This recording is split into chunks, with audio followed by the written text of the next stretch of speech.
پښتانه یا دا ناخبره سړی د مرکې لیوي، دا حقیقت خبره ده او په دې پورې یو ډېر شایسته مثال ده. یو لیوه په یو ځنګله باندې ورګډ سو، نو ډېر سخته وږی سو. مخ ته څه ویني چې د مږانو یو رمه ده او شپون یو څنګ ته تر ونې د لاندې پروت ده او تر دا ونې د لاندې یو ډېر لوی کوتک هم پروت ده. نو دا لیوه له ځانه سره سوچ والی د سیاره دا د مال وږې ورځ وګوره، دا د مږانو رمه وګوره او دا د شپنو خوب وګوره.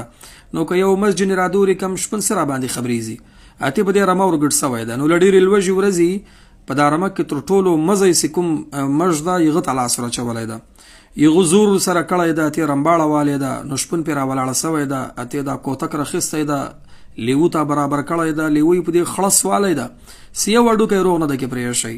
لیوه په منډه ځان ځینې خلاص کړی ده، اتې په ځنګله کې ځینې خوسی سوی ده، په یوه نرۍ لار باندې روان ده. اتې اوس لیوه له ځانه سره غږېږي چې شا لیوه و څه ضرورت و چې چېشتن ناست ده او ته یې په مال ورګډ سوې.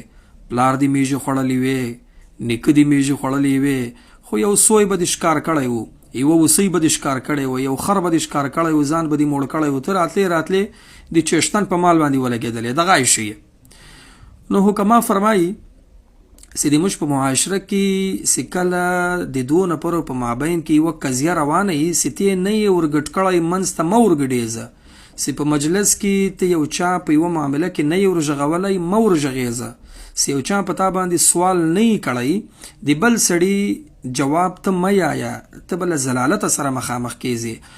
د مرکه، جرګه او د دوو نفرو په مابین کې صلح کول دا خو ډېر غټ دوراندیشي غواړي، حکمت غواړي، صبر غواړي، تحمل غواړي، د ژوند تجربه غواړي، علم غواړي. دا خو د هر سړي کار نه ده. خو اوس داسې عجبه زمانه ده چې په یو سړي پورې ډېر لوی کور ټومبلی، لا مټر پې پورې ټومبلی، 4 نفره له ځانه سره شاته کېنئ، زه وروره مرکې کوم. نو مرکې خو په مټرو نه خلاصېږي.